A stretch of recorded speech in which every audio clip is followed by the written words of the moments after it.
wanted to bring you guys out and kind of we had actually somebody miss, so I wanted to go use the time wisely and talk about why I made this channel and a little bit about my experience. So I am married, father of two of a dog as well. But anyways, I come from a family of I have six brothers and sisters, parents still together, um, all that. So, but uh, I got caught up in not necessarily caught up. I couldn't stay away from alcohol for lack of a better term. I tried as hard as I could. I tried to stop multiple times, probably like a lot of people out there. It's just one of those things where for the life of me, whatever, it didn't matter if I knew that my wife wanted me to stop, or what, my parents, or my kid, just for my kids. Nothing seemed to work. Nothing seemed to to help. So a little bit about my journey. After trying to quit, I've had pancreatitis. I've been in the hospital a couple times, but and you would think that those would be wake up calls for me, but never was. For whatever reason. But looking back, um, this last time I decided, or wanted to quit. I've wanted to quit for, I'm six months clean now in a few days, about a week, and I just, I've wanted to quit probably the last 3 or 4 years. I just haven't been able to, or 2 years or whatever. But it's been a while. I haven't felt okay, in a long time. But anyhow, so this last time I came to my wife and I said, I've been drinking again, and so I let her know. She somehow my parents end up over here, and they said, "Oh," I said, "You guys need to take me to the hospital," and they said, "Okay." So they I get ready and get all my stuff together because I'm gonna go sit in the hospital. I got my fanny pack, my Crocs, and my comfortable shorts because I know I'm gonna have to take them off. My shirt, because I know I'm sick. I know that I need medication to help me get off of alcohol, and so. And then whatever else is wrong with me, I know that I was already having issues with my liver. Obviously, I had pancreatitis before, and then I've had issues kidneys as well. But so with all that being said, I had an idea that I just knew that I was probably going to stay there. So I got all ready, got things, and you know we get in the car, and this one particular street is supposed to go straight, and they make a right, and I'm like, wait a minute, where are we going? You know, and so I ended up at they said, well, we're going to take you to a different place. We're going to try it out and see what happens. And so I said, okay. And so they ended up taking me and admitting me to behavioral health hospital. And so I ended up there, and they take all my stuff. I didn't get to keep my phone like I would if I was just in the emergency room. And I, wasn't able to, they were going to lock me down. So anyhow, I get there. They take all my stuff, which is fine. I'm okay with it. I know this is what I need to do. Try something different. And I get in there, and yeah, it's a little bit different. They're dealing with multiple patients that have behavioral issues, I guess. So it, or mental health issues. So I'm in there and they give me my medication, and surprisingly, I sleep pretty good. I'm at peace with, it's all out in the open. My wife knows about it. My parents and, my kids are young, so they don't, uh, what they understand, I'm sure they understand some of it, but what they understand, I don't think I know the full scope of. But regardless, I'm here, and so I start, just wake up next morning, and basically I just run a program, and they had me see a psychiatrist. It was the first time I've seen a psychiatrist. Um, Real nice guy, and he, you know, talked to me, and they asked the basic questions, um, but he he's the one who introduced me. He didn't introduce me, but he's the one who told me about some medication that would help me to not drink. Um, One, with the craving, and then two, that if I did drink, that I would have severe, like, hangover effects as soon as I did. I guess it does something to your liver where I don't know the full scope of it, but it basically doesn't allow alcohol to metabolize in your in your liver. So makes you feel like, from what I've been told, it makes you feel like you have a hangover instantly. I mean, just like that. So I do that. I get out, and this is, I'm going through it with my wife, and you know all the things that come along with that, and I'm a failure again, and I can't even stay sober. It sucks, but I knew I had to do something. I knew I had to change, something. I didn't know. I just knew something had to change. So, I prescribe myself as a Christian, and believe in God and believe in Jesus, and church does help, but I don't know how to explain it. It was like I needed enough clarity in between, and medication gave me the clarity to do what I needed to do to move forward. The ones that the psychiatrist had given me in there.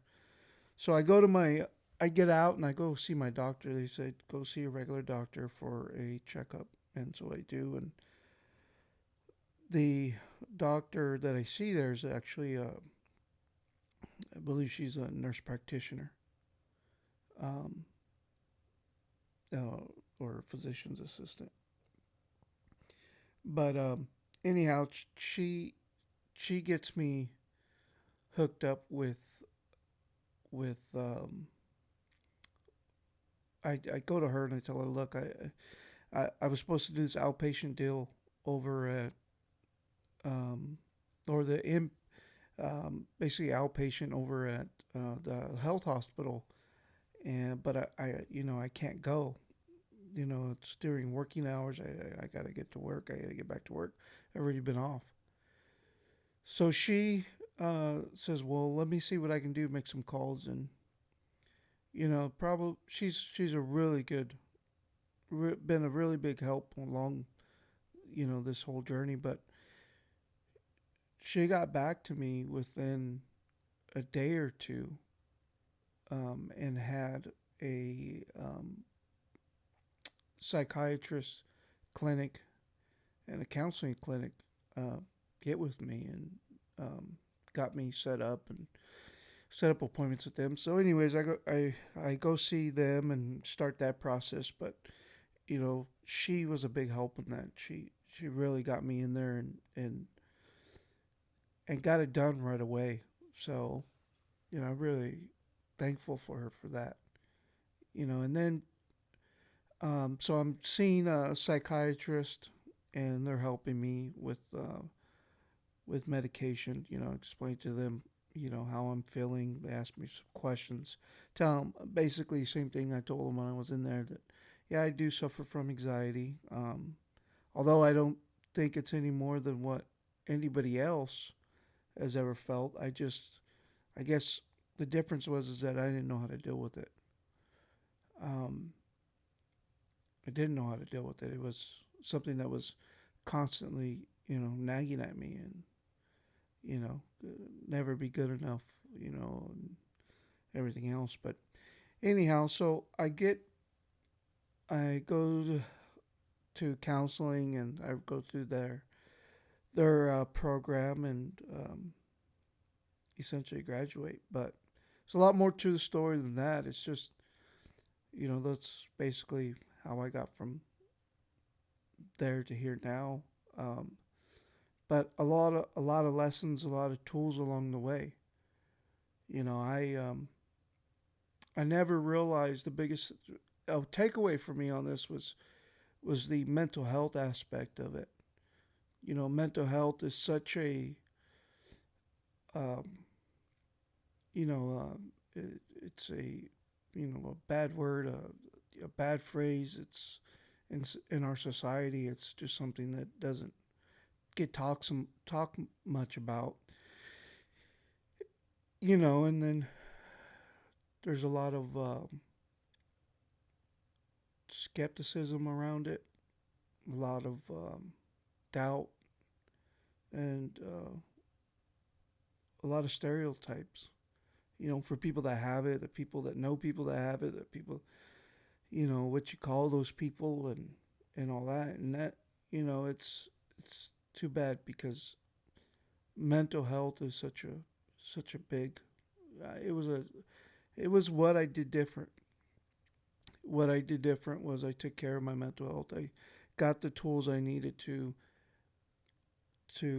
deal with my anxiety, to deal with any depression, to deal with some of the things I had going on along the way, and to bring the light, how to manage my thinking, how to manage my life. It's for men. It's hard for us to say that we have emotions. It's hard for us to say that we need help. That's the hardest part. And then it's everybody around you that is looking at you, and you need help, but you're afraid to say anything, because those people, you don't want to let those people around you down, and you're afraid of what they're going to think, your loved ones, but best thing I ever did was say I need help. The mental health help that I've gotten, and the tools that I was given to deal with the things that happen on a day to day basis, not just life events, but it's every day, every minute, every hour, living for the here and now, and not dwelling, I guess, over the past, and not trying to future. I guess I call it future tripping. Not to future trip. That enjoy what's been given around me. At this moment, and enjoy, or live in the moments that I have when I am happy, when I am sad. The good and the bad. So it's been a big help. So I wanted to do this podcast so that way I could put it out there, and I know that this is what helped me. I don't know if it'll help anybody else, but what helped me, and the idea for the podcast is to have check-ins. It's something that we do in our groups. It's something that gives us a chance to just talk about whatever, how we're doing for the day. People have good days, people have bad days, and you see that. And, um, And then you see the struggles of people, uh, not always getting it right the first time around. Not always staying sober, not all, going back, and the mental anguish that goes with that. The physical anguish that goes with that. It comes from all walks of life. It's a disease that doesn't that that doesn't care where you come from, who you are, what you've done, or what you did. It has nothing to do with that. Uh, Everybody from all walks of life, social or financial or whatever it may be. Everybody's different. And in cases, people from all different groups. But that's the hope for the podcast, is to be able to bring people on that have gone through it, and share their experience. The good and the bad. Show that it's not always good. It's not always you know um, pink clouds. Because you'll have those days. You'll have weeks where you get on pink clouds, and then you have days where you're in a funk. And a lot of this is also to help me. You know, Uh, for me, to stay focused, to stay centered on what I've done to get this far, to continue it, um, because it's real easy for us. It's real easy for me to be to want to stay sober, to quit when my life's on fire. It's real easy. When you got to make a change, when you're up against it, and you have to. The only way forward, only way is forward, or the only way is to stop drinking. That is really easy. But then you get sober and everything's good, and it just life goes on, and you got to learn. I have to learn how to deal with it. I have to learn how to manage, you know, every day, manage my life going forward. So, I'm hoping that this helps me, um, and does a I just feel like what's brought me some peace is the fact that, or is when I was able to let my wife know that I was using, or that I was drinking again. Let my parents know, let the people around me know, like, hey, this is me, and this is basically what that is this is me, that I am what I am, and this is where I'm at in life, and for me, that brings me peace, because now I don't have to put on a front for anybody, or or attach myself to any given thing, and use that as an identity, or anything like that. So, but it's a long journey. It's just the day gets the day comes and it goes, and I just hope that people can use some of this, or at least for me, at least I know that it is helping. Um, the other thing is for to experience, I don't know, maybe in the future we'll have family members of of people that are in recovery, because it's huge on it's big on them too. It affects, this disease doesn't just affect us. We think we drink or we use and it just affects us, and then that's not the case. It doesn't just affect us. It affects everybody around us. Affects everything around us. And so it's important that that they share in that journey, and with you, my loved ones sharing the journey with me, and it's sometimes hard for us to understand, especially when those pink clouds, that everybody has a life around us, and it's not about us. We're used to being this person that just takes, and it's hard to deal with. So this is recovery, and this is a recovery check-in. My name is Sam, and I have I don't know, 192 days, 193 days. So thank you.